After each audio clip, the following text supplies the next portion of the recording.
అనిపించుకునేందుకు సుంకరి ఆలయానికి రాలేదు. కానీ నిరుపయోగమైన తన జీవితం మరియు పాపం చేత కమిలిన తన యవ్వన కాలమును గూర్చి దేవుని క్షమాపణను అర్థించడానికి వచ్చాడు. ప్రభువా, పాపినైన నన్ను కరుణించుము అని మొర్రపెట్టాడు. దేవుడు ఆ ప్రార్థనను ఆలకించాడు.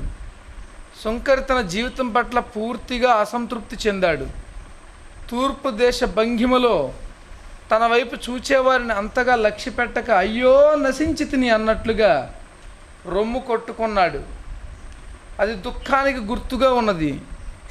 పూర్తిగా అయోగ్యుడను అనే భావన అతను ఆవరించింది. తన కన్నులు పైకెత్తి పరలోకము వైపు చూడలేకపోయాడు.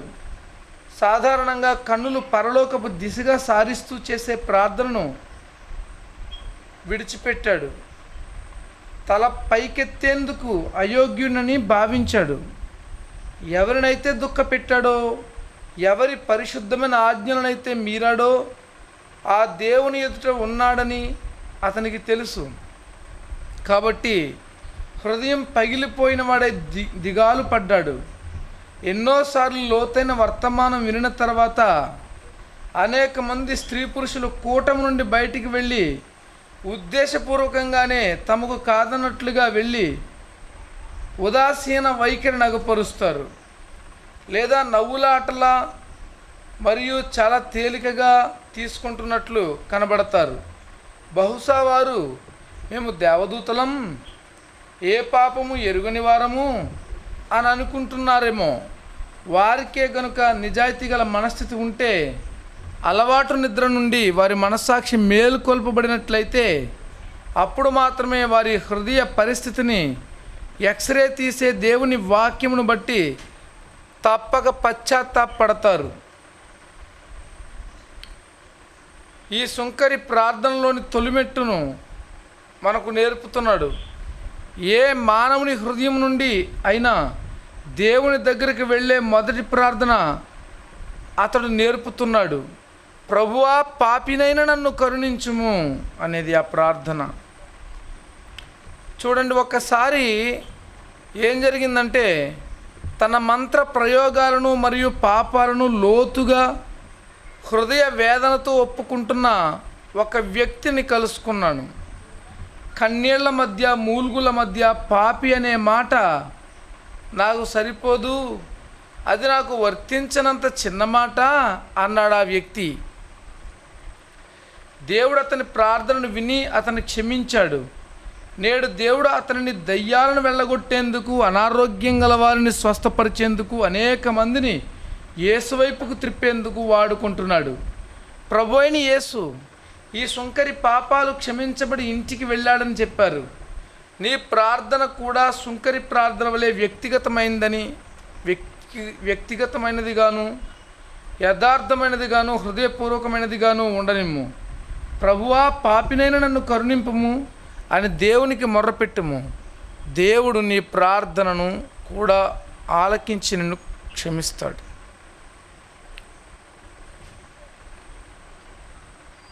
చూడండి, జాషువా డానియల్ గారి మాటలు ఇవి. సుంకరిలోని యథార్థతను ఆయన వెలికి తీసి రాశారు. మన జీవితాలు ఎలాగో నేను ప్రశ్నిస్తున్నారు. కళ్ళు తేటగా కనబడుతున్న వారు బైబిల్ విషయంలో గుడ్డివారుగాను, కళ్ళు సరిగా కనబడని వారు దేవుని విషయంలో గొప్పవారిగాను కనబడుతున్నారు. కరండి, ఈరోజు వాక్యాన్ని మనం చదువుకుందాం. కీర్తన గ్రంథం 51వ కీర్తన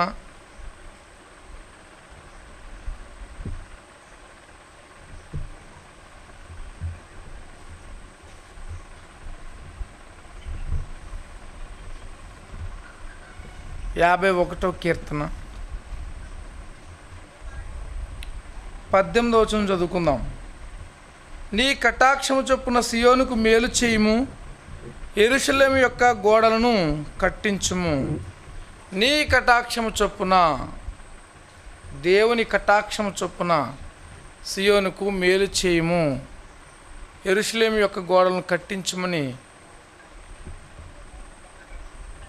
దేవుని అడుగుతున్నట్టుగా మనం చూస్తున్నాం.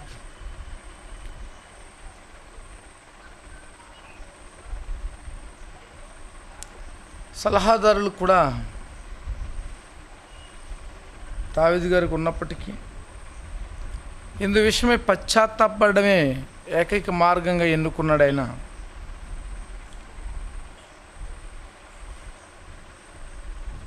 చూడండి, అలాగే దానియేలు గారి జీవితాన్ని కూడా మనం పరిశీలిస్తే ఆయన చెదిరిపోయిన ప్రజల కొరకు, అంటే ఇశ్రాయేలీలు యోదయలో పట్టబడ్డారు, యూదులు వారి బానిసత్వంలోకి వెళ్ళిపోయారు. అలాంటి జనాంగం కోసం ఆయన భారంతో ప్రార్థన చేస్తాడు, ఆ పాపాలను తన మీద వేసుకుంటాడు, మనం చూసాం. అంటే అలాంటి కటాక్షం దానియేలు గారు పొందడానికి కారణం, ఆయన ప్రార్థన చేస్తే ప్రజలందరినీ జ్ఞాపకం చేసుకుంటున్నారంటే దేవుడు దానియేలు గారు కటాక్షం పొందినవాడు.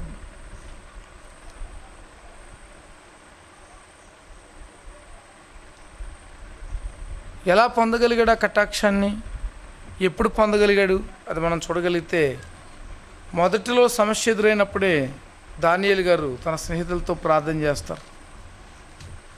దానియేలు గ్రంథం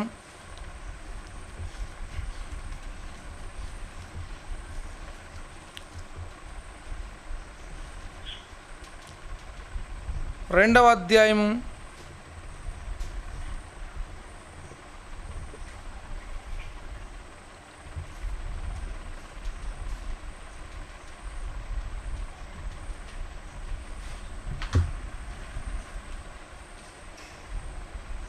2వ అధ్యాయం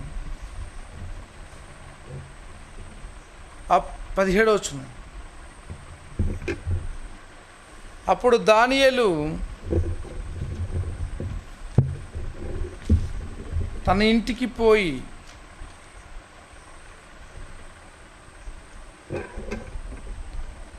తన స్నేహితులైన హనన్యాకును, మిషాయేలునకును, అజర్యాకును సంగతి తెలియజేశాడు. ఏమని? బబులోనులోని జ్ఞానులందరినీ కూడా రాజు చంపేయమన్నాడు.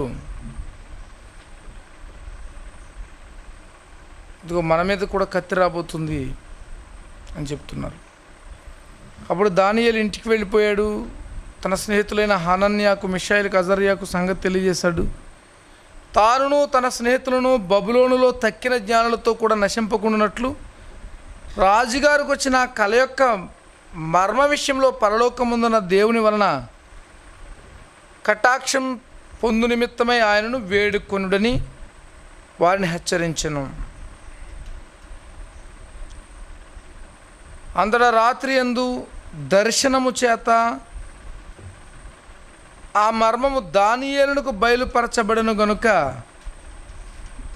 దానియేలు పరలోకముందున్న దేవుని స్తుతించాడు. ఆ కల యొక్క రహస్యం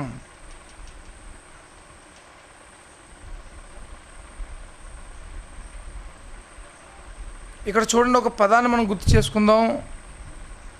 కల యొక్క మర్మ విషయంలో పరలోకమందున్న దేవుని వలన కటాక్షం పొందు నిమిత్తమై ఆయన వేడుకున్నాను. అంటే దేవుని వలన కటాక్షం పొందాలంటే ఏం చేయాలి? ఆయన వేడుకోవాలి. ప్రార్థన అంత ప్రాముఖ్యమైనది. ఆయన వేడుకొనకపోతే మన జీవితంలో కార్యం జరగకపోవచ్చు. బహుశా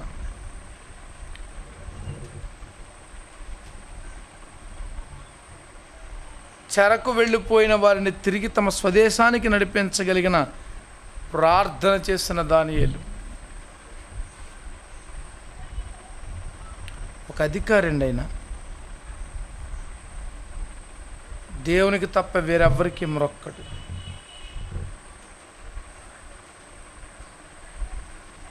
చూడండి ఆయన ప్రార్థన ఎంత గొప్పదో.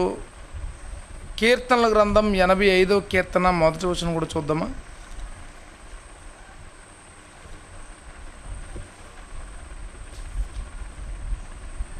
కీర్తనలు 85వ కీర్తన మొదటి వచనం చూడండి. కోరహు కుమారుల కీర్తన. యెహోవా, నీవు నీ దేశం ఎడల కటాక్షం చూపి ఉన్నావు, చెరకుపోయిన యాకోబు సంతతిని నీ వెనుకకు రప్పించి ఉన్నావు.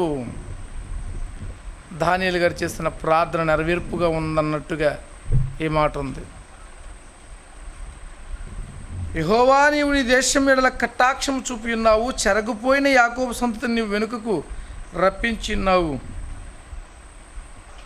నీ ప్రజల దోషమును పరిహరించి ఉన్నావు, వారి పాపమంతయు కప్పివేసి ఉన్నావు. చూడండి, అదే చెప్తున్నారు దానియేలు గారు. చెరకు వెళ్ళిపోయిన యాకోబు సంతతిని వెనక్కి రప్పించే దేవుడు ఆయన. అది నమ్మారు దానియేలు గారు.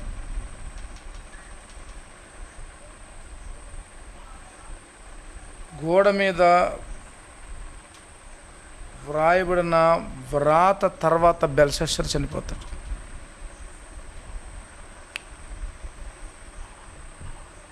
దర్యావేసు పరిపాలన, ఆ క్రమంలో దానియేలు ప్రార్థన, మరలా తిరిగి యూదులను పంపించేయండి అని. మన ఆత్మకు ఎక్కడ అసౌకర్యంగా ఉంటుందో, ఎక్కడ భంగం వాటిల్లుతుందో అక్కడల్లా మన పనిని సంపూర్తి చేసి నూతనమైన దేవుని ప్రేరేపణతో కూడిన నడిపింపులు మనం ఉండాలి ప్రేమిన వల్ల. ఇక యోనా గారి చరిత్ర మనకు తెలియంది కాదు. దేవుడు నీనెవెకు వెళ్ళమంటే తర్షీష్కి వెళ్తాడు. ఆయన ఇష్టం లేదు, ఎందుకంటే ఎవరికైతే దేవుని మాటలు ప్రకటించాలో వారు మన జనము కాదు. ఒక విధంగా ప్రాంతీయ తత్వం వచ్చేసింది దీనిలోనికి.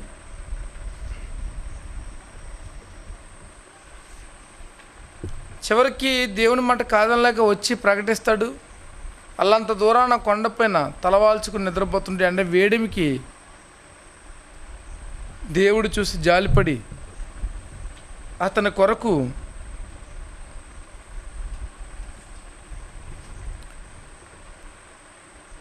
ఒక చెట్టును మొలిచేటట్టుగా చేస్తాడు. అయితే మరునాడు ఒక వత్స పురుగు దానిలో ప్రవేశించి ఆ చెట్టును తొలిచేస్తుంది. వేడిగాలులు వేస్తాయి, బ్రతకని కన్నా చచ్చటం వేయాలనుకుంటాడు ఆయన. అయితే ఆయన నోట ఈ ప్రజలకు హాని తలపెట్టని కారణం చేత దేవుని గురించి వచ్చిన మాట ఎలాంటిదో మనం చూడగలిగితే యోనా గ్రంథం 4వ అధ్యాయం, యోనా గ్రంథము 4వ అధ్యాయము 2వ వచనం చూద్దాం. యెహోవా, నేను నా దేశమందుండగా ఇట్లు జరుగునని నేను అనుకుంటుని కదా, నాకు తెలుసు ముందే నీవు కరుణ చూపిస్తావు.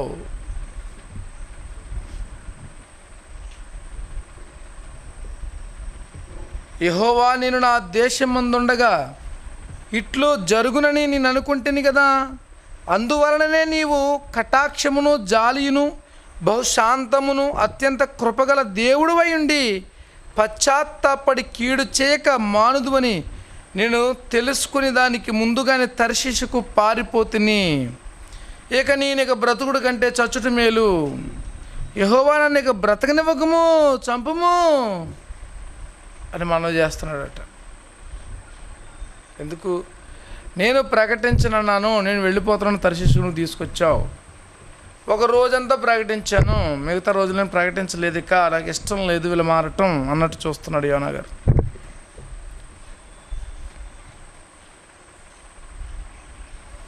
యోనా గారు ఒక చిన్నపిల్లడు మాదిరి కోపమిస్తున్నప్పుడు దేవుడు అతనితో మాట్లాడడానికి గాను సొరచెట్టు పాఠాన్ని ఉపయోగిస్తాడు ఆయన.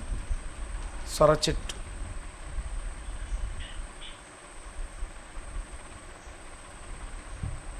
అయితే చూడండి, యోనా గ్రంథం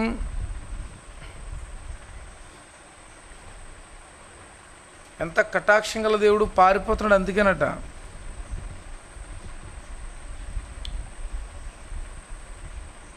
మొదటి 2 వచనాల్లో ప్రకటించమని చెప్తుంటే మొదటి అధ్యాయంలో 3వ వచనంలో, అయితే యెహోవా సన్నిధిలో నుండి తర్షీషు పట్టణమునకు పారిపోవాలని యోనా యొప్పేకు పోయి తర్షీషునకు పోవు ఆ ఒక ఓడను చూచి ప్రయాణానికి కేవిచ్చి యెహోవా సన్నిధిలో నిలవక వాడవారితో కూడి తర్షీషుకు పోవుటకు అతడు వాడెక్కేశాడు. అయితే తర్వాత ఏం జరిగిందో మనకు తెలుసు. పెద్ద తుఫాను రేగింది, పెద్ద గాలిని దేవుడు పుట్టించారు, సముద్రమందు గొప్ప తుఫాను రేగి వాడ బద్దలైపోయే పరిస్థితికి వచ్చేసింది. అసలు ఎవరి వలన జరిగింది అని వారి పేరు చీట్లు వేసుకుంటుంటే యోనా గారు అక్కడ లేడు, నిద్రపోతున్నాడు ఓడ అడుగు భాగానికి వెళ్ళిపోయి. అప్పుడు సైనికుడు మర్యాదగా పిలుస్తాడు, పాపం ఓరి నిద్రపోతానని. మొత్తానికి నిద్రలేచి ప్రజల దగ్గరికి వస్తే ప్రజలు చీట్లు వేస్తున్నారు, నీ పేరేంటి యోనా, ఆయన పేరు కూడా చీట్లు రాయండి. ఆ చీట్లు వేసి తీసేటప్పుడు ఎవరి పేరు వచ్చింది? యోనా గారి పేరే వచ్చింది. వాళ్ళు అడుగుతున్నారు, ఏంటి బాబు నీ వ్యాపారం ఏంటి, ఎక్కడి నుంచి వస్తున్నావు, ఏంటి మాకు శనిలా దాపరించామన్నట్టుగా మాట్లాడుతున్నారు. అలా మాట అనలేదు, కానీ మనకు అర్థం అవడం కోసం చెప్తున్నాను. ఏంటంటే అప్పుడు అంటున్నాడు, నేను ఎవరిని అనుకుంటున్నారు, మొదటి అధ్యాయంలో 9వ వచనం, అతడు వారు తిట్లనెను, నేను హెబ్రీయుడును, సముద్రమునకును భూమికిని సృష్టికర్తే ఆకాశమందును దేవుడై ఉన్న యెహోవా యందు నేను భయభక్తులు గలవాడనై ఉన్నాను.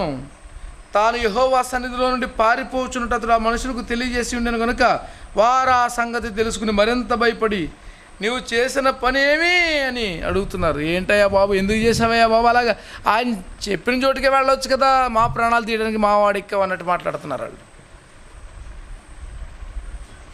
ఆయన తెల్లమంటే నేను వచ్చానండి, అందుకే తుఫాన్ వచ్చింది అంటున్నాడు ఈయన. అందుకే తుఫాన్ వచ్చింది. దేవుడు మనల్ని ఎటు వెళ్ళమంటే ఎటు వెళ్ళాలి. అటు కాక మన ఇష్టానుసారం వెళ్ళామనుకోండి తుఫాన్ వస్తుంది. ఆ తుఫాన్లో మనం ఎవరింటికి వెళ్ళమంటే వెళ్ళక ఇంకొకరింటికి వెళ్ళాం కదా, వాళ్ళు కూడా తుఫాన్లో చిక్కుంటారు.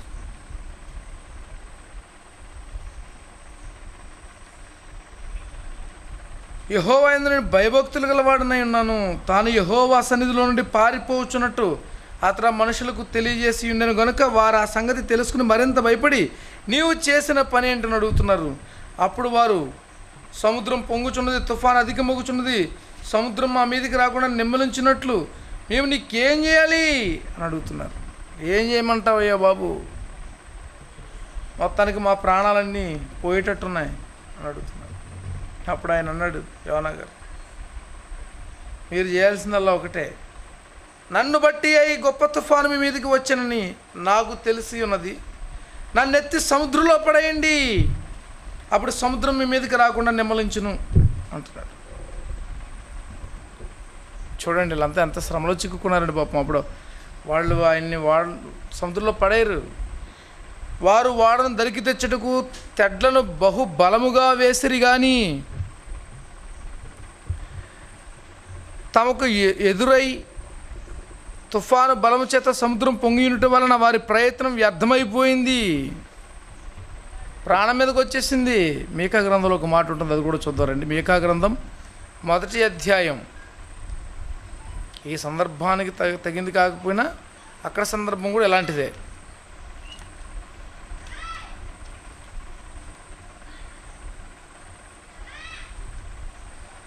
మీకా గ్రంథం 1వ అధ్యాయము 9వ వచనం చూద్దాం. దానికి తగిలిన గాయములు మరణకరములు, అవి యోధాకు తగిలి ఉన్నవి.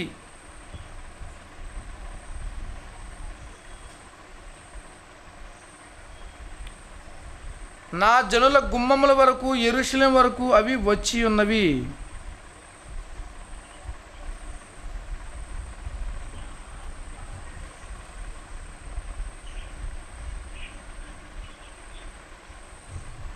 చూడండి ప్రియమైన వారు,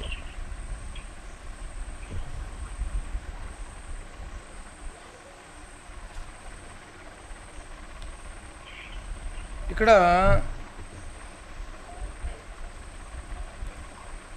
గాతులో దీన్ని, గాతు పట్టణంలో దీన్ని తెలియజేయండి అంటున్నాడు ఆయన.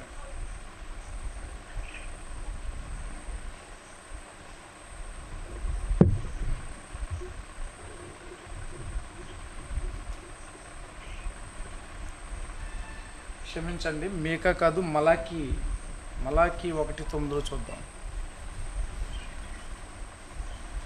మలాకి 1:9.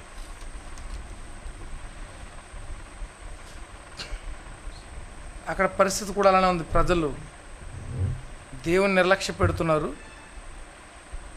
దేవుడు మనకు కటాక్షం చూపునట్లు ఆయనను శాంతిపరచుడి, మీ చేతనే కదా అది జరిగెను.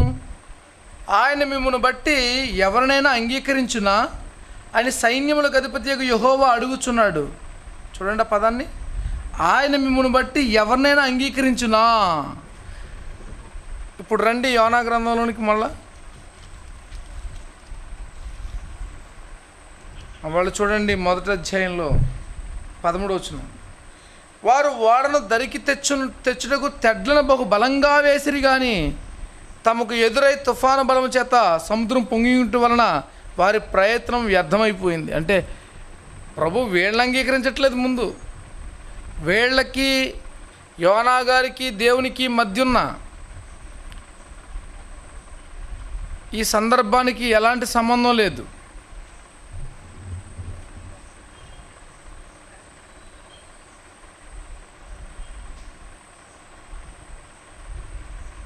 అయినా కూడా వీళ్ళు చూడండి బలైపోతున్నారు. ఎందుకంటే యోనా గారిని బట్టి వీరిని అంగీకరించట్లేదట.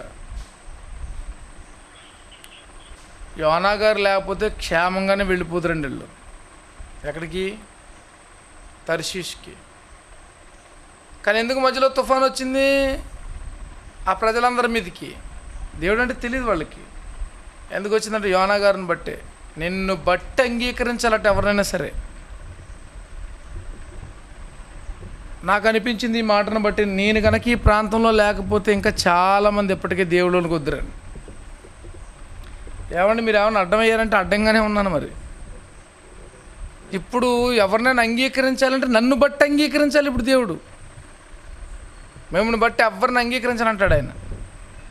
నా ఇష్టానుసారం నేను బ్రతికితే, ఆయన ఆయాస పరిస్తే నిన్ను బట్టి ఇంకెవరిని నేను తీసుకొని అంటాడు ఆయన. అదే మనమే మారకపోతే కనుక చక్కగా వీరందరినీ అంగీకరిస్తూ ఉండేవాడు ఆయన. మార్పు చెందిన మనం ఎలా జీవించాలో ఆలోచించాలి. ప్రభు మనల్ని బట్టి అనేకులను అంగీకరించినట్లుగా మన బ్రతుకు ఉండాలి. ప్రియమైన వరల మనల్ని బట్టి అనేకులను ఆయన అంగీకరించాలి.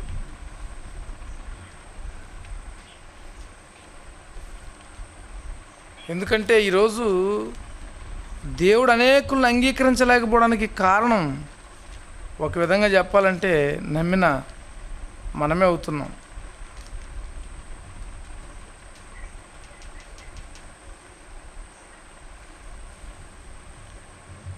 కీర్తన గ్రంథం 69వ కీర్తన చూడండి. దావీదు గారు ఎంత జ్ఞానయుక్తంగా ఈ మాట పరిశుద్ధాత్మ ప్రేరణతో రాశారు. 5వ వచనం 6వ వచనం చూద్దాం.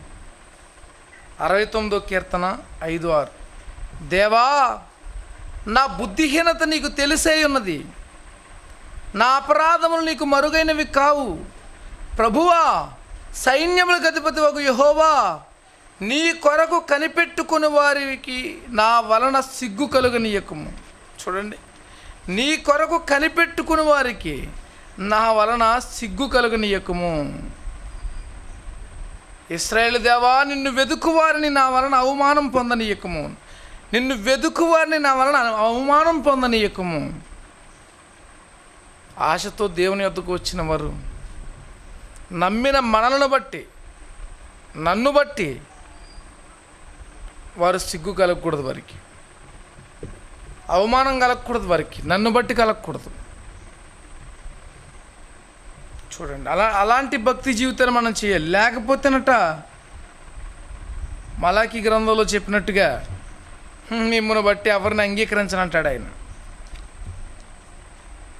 ఆయన మిమ్మల్ని బట్టి ఎవరినైనా అంగీకరించునా అని సైన్యములకు అధిపతి యెహోవా అడుగుచున్నాడు. ఎవరిని అంగీకరించడనమాట. చూడండి, యోనా గారిని బట్టి ప్రజలు ఎవరిని కూడా క్షమించట్లేదు. తుఫాను వీళ్ళ మీదకి రేగుతుంది. అప్పుడు ఇంకా గత్యంతరం లేక యోనా గారు చెప్పిన ప్రకారం సముద్రంలో పడేశారు. అప్పుడు తుఫాన్ ఆగింది. యోనా గారు దేవుని గొప్పదనాన్ని చెప్పినంతసేపు ఏమైనా వీళ్ళు ఏమైనా బలులర్పించారండి దేవునికి? యోనా గారు ఎంత గొప్పగా చెప్పాడండి, మా దేవుడు ఆకాశమును భూమిని సృష్టించిన సృష్టికర్త, సముద్రానికి భూమికి సృష్టికర్త, ఆకాశముందు దేవుడై ఉన్నాడు, యెహోవా యందు నేను భయభక్తులు గలవాడనై ఉన్నాను అని చెప్పినప్పుడు, అలాగా బాబు అయితే మేము కూడా ఆయన నమ్ముకుంటాం అని ఎవరన్నా అన్నారా?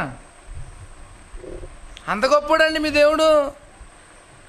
సముద్రాన్ని భూమిని ఆకాశాన్ని ఆయనేసేసాడా, అయితే మేము నమ్ముకుంటాం అన్నారా ఎవరన్నా? ఎవ్వరు అనలేదు. కానీ యోనా గారిని ఎత్తి సముద్రంలో పడేయగానే సముద్రం నెమ్మలించింది చూడండి. అప్పుడండి ఎవరో చెప్పకపోయినా సరే వాళ్ళంతా చూడండి మోకరించి మొరపెట్టేస్తున్నారండి బాబు.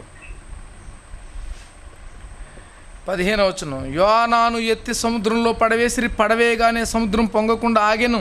ఇది చూడగా మనుషులు యెహోవాకు మిగుల భయపడి ఆయనకు బలర్పించి మొక్కుబళ్ళు చేసిరి. ఇక బళ్ళు మొక్కుబళ్ళు ఆయనకేనట.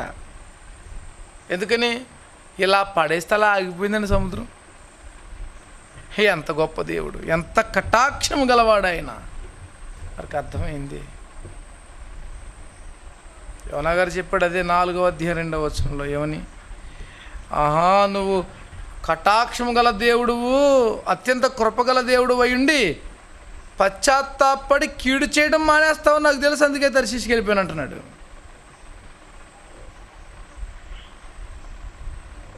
ఆయన మానవుల ప్రాణములను కాపాడే దేవుడై ఉన్నారు. సమాధికి పోతున్న వారిని విడిపించే దేవుడై ఉన్నారు. అందుకే కీర్తన 103వ కీర్తన 4వ వచనంలో రాయబడి ఉంది, చాలా అద్భుతమైన మాట. కీర్తనల గ్రంథము 103వ కీర్తన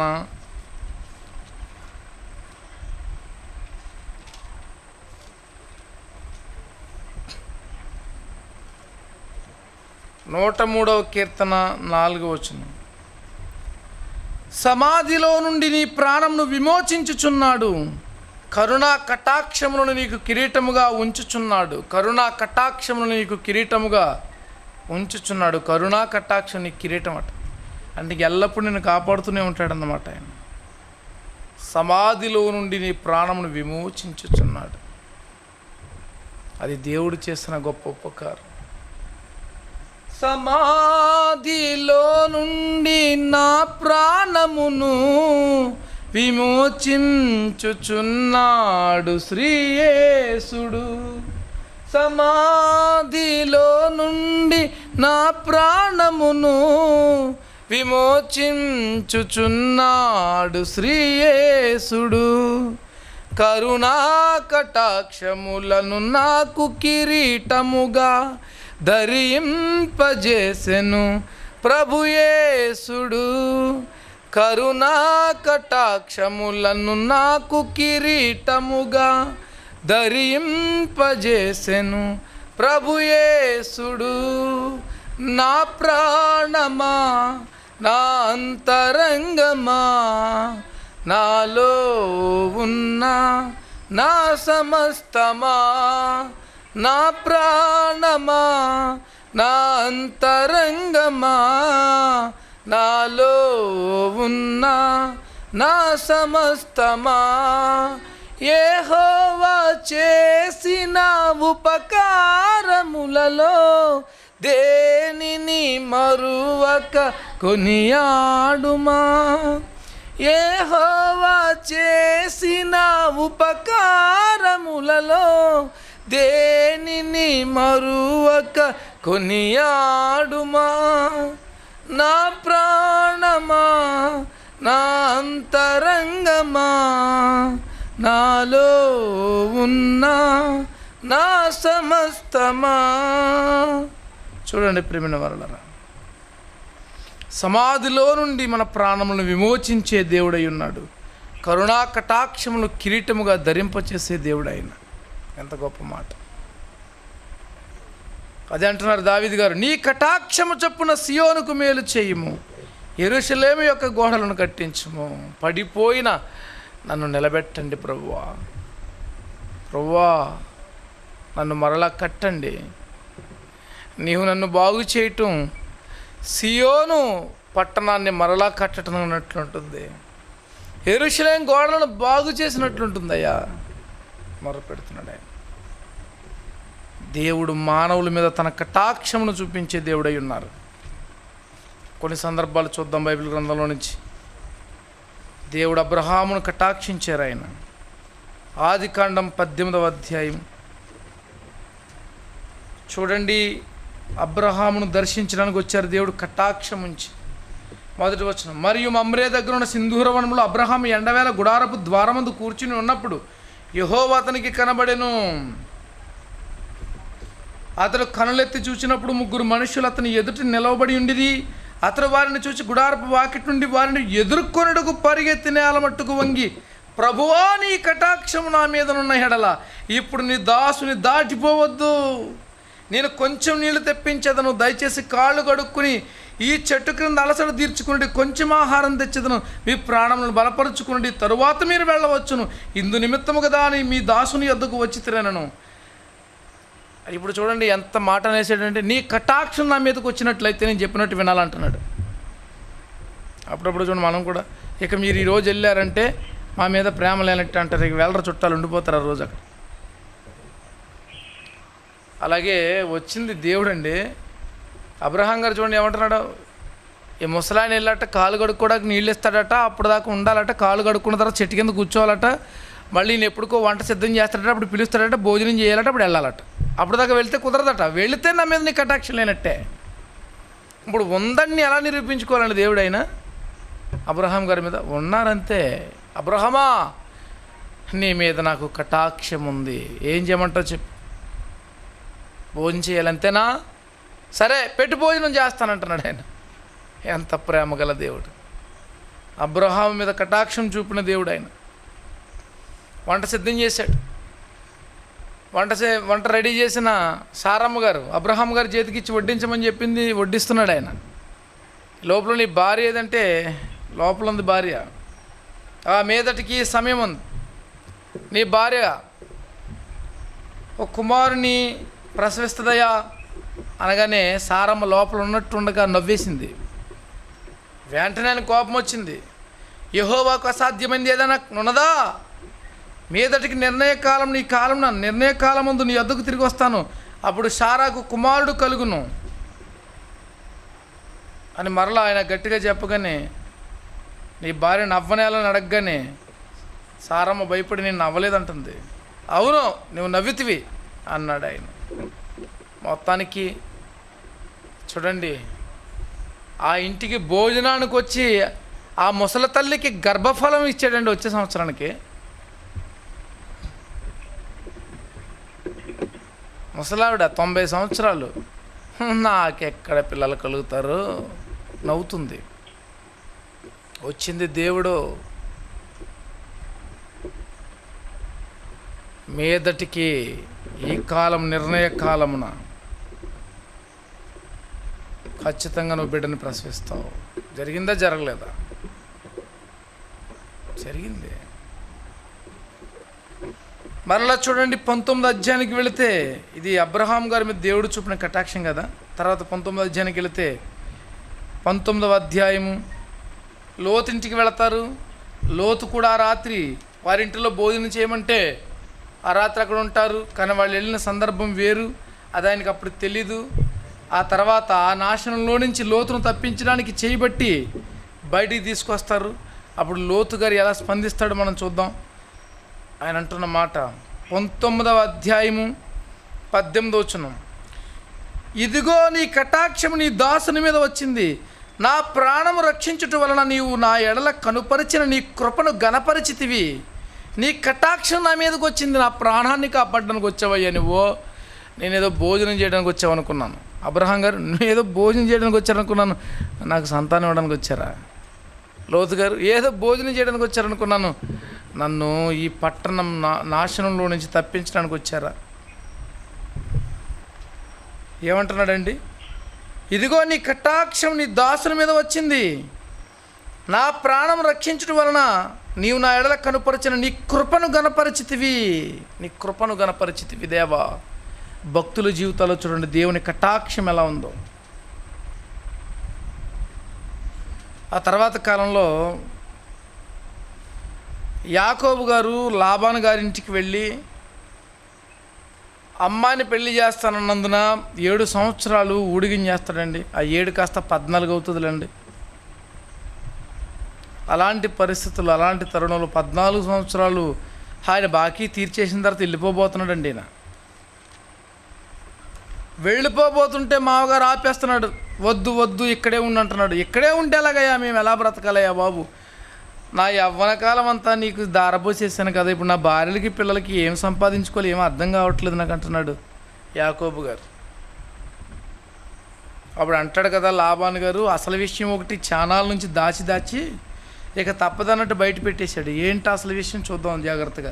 ఆదికాండం 30వ అధ్యాయం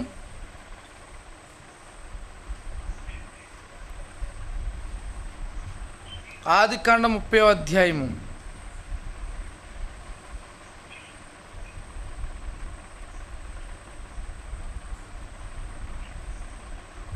26వ వచనం. నా భార్యలను నా పిల్లలను నాకు అప్పగించుము, అప్పుడు నేను వెళ్ళేదను, వారి కోసం నీకు కొలువు చేసి తిని, నేను నీకు కొలువు చేసిన విధము నీ వెరుగుదు కదా అని చెప్పాను. అందుకు లాబాను అతనితో, నీ కటాక్షం నా మీద ఉన్న ఎడల నా మాట విను. ఎవరిని అంటున్నారండి? మావగారు అల్లుని అంటున్నాడు. నీ కటాక్షం నా మీద ఉన్న ఎడల నా మాట విను. నిన్ను బట్టి యెహోవా నన్ను ఆశీర్వదించాను. ఎవరిని బట్టి అండి? యాకోబు గారిని బట్టి లాబాను గారిని ఆశీర్వదించేశాడు దేవుడు. ఎందుకంటే యాకోబు గారి మీద దేవుని కటాక్షం ఉంది కనుక. కాబట్టి వెళ్ళొద్దు బాబోయ్ అంటున్నాడు. ఏదో జీతం మాట్లాడుకుందాంలే, ఇక్కడే ఉందు కానీ అన్నాడు. మొత్తానికి అల్లుడిని ఆపేసుకున్నాడు అనుకోండి. అయితే మొత్తానికి యాకోబు గారి మీద ఉన్న దేవుని కటాక్షాన్ని బట్టి దేవుడు లాబాను గారిని కూడా దీవించాడనమాట. ఎంత గొప్ప కటాక్షం అండి అయింది. చూడండి, యోసేపు గారి విషయంలో కూడా ఇదే చదువుకుంటాం మనం. 39వ అధ్యాయం ఆదికాండం, 39వ అధ్యాయము ఆదికాండము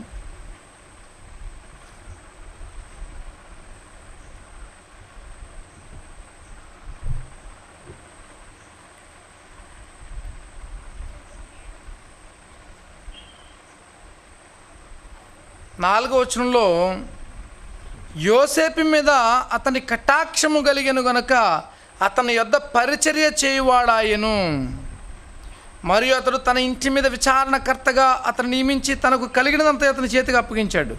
ఎవరు? పొతీఫెరా. ఏం కలిగిందట? కటాక్షం. ఎందుకంటే దేవుని కటాక్షం యోసేపు మీద ఉంది కనుక కఠిన బానిసత్వపు దాస్యం చేయించుకుందామని కొనుక్కున్నప్పటికీ యోసేపు మీద కటాక్షం ఉంచి అతడు తన ఇంటి గృహ నిర్వాహకునిగా పెట్టుకున్నాడు ఆయన. తర్వాత శ్రమ వచ్చింది, చెరసాల్లో పడ్డాడు. మరి అక్కడేమైంది అది కూడా చూద్దాం. 21వ వచనం. అయితే యెహోవా యోసేపునకు తోడై ఉండి అతని యందు కనికరపడి అతని మీద ఆ చెరసాల యొక్క అధిపతికి కటాక్షము కలుగునట్లు చేశాను. సరే, కటాక్షం ఎక్కడికి వెళ్ళినా యోసేపు గారికి దేవుని కటాక్షం తోడుగానే ఉంది. ఆ తర్వాత ఏమైంది? రాజుగారికి కటాక్షం వచ్చేసింది. రాజుగారికి కటాక్షం వచ్చి నీ చిత్తం లేనిది ఎవరో చెయ్యని ఎత్తకూడదు, నేను నా మాత్రపు రాజునే, నీ పరిపాలన అంతా నీదేనేసాడు. ఆ ఫరో గారే మంచి సంబంధం చూసి పెళ్లి కూడా చేశాడు. సరే, ఎంత కటాక్షం! దిక్కులేని వాడిగా చెయ్యని నేరానికి చెరసాలలో బంధింపబడి రాజ నేరస్తుల ఉన్న కఠిన కారాగారంలో ఇబ్బంది పడిన వాడండి. ఇనుము అతని ప్రాణమును బాధించిన రాయబడింది. అలాంటి స్థితిలో ఉన్న యోసేపు గారి మీదకి ఏముందో తెలుసా? కటాక్షం. దేవుని కటాక్షం నీ మీద ఉంటే నువ్వు ఏ స్థితిలో చిక్కుకున్నా నీ పరిస్థితి మారిపోతుందని ఈ రాత్రి దేవుడు నీతో మాట్లాడుతున్నారు. ఆయన కటాక్షం నీ మీద ఉందా? చూడండి, మోషే గారు దేవా నీ కటాక్షం మాతో ఉంచండి అని బ్రతిమలాడతాడు ఆయన.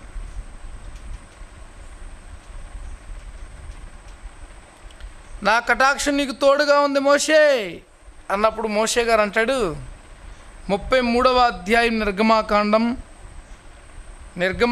33వ అధ్యాయము 12వ వచనం నుంచి జాగ్రత్తగా చూద్దాం. మోషే యెహోవాతో ఇట్లనెను, చూడుము, ఈ ప్రజలను తోడుకుని పొమ్మని నీవు నాతో చెప్పుచున్నావు, కానీ నాతో ఎవరిని పంపెదవో అది నాకు తెలపలేదు. నేను నీ పేరును బట్టి నేను ఎరిగి ఉన్నాననియు నా కటాక్షం నీకు కలిగిందనియు చెప్పితివి కదా. కాబట్టి నీ కటాక్షం నా ఎడల కలిగిన ఎడల నీ కటాక్షం నా ఎడల కలుగునట్లుగా దయచేసి నీ మార్గమును నాకు తెలుపుము. నీ కటాక్షం నా ఎడల కలిగినట్లుగా దయచేసి నీ మార్గం నాకు తెలుపు. దేవుని కటాక్షం మన మీద ఉండడం అంటే దేవుడు తన మార్గాన్ని మనకు తెలుపుతారట.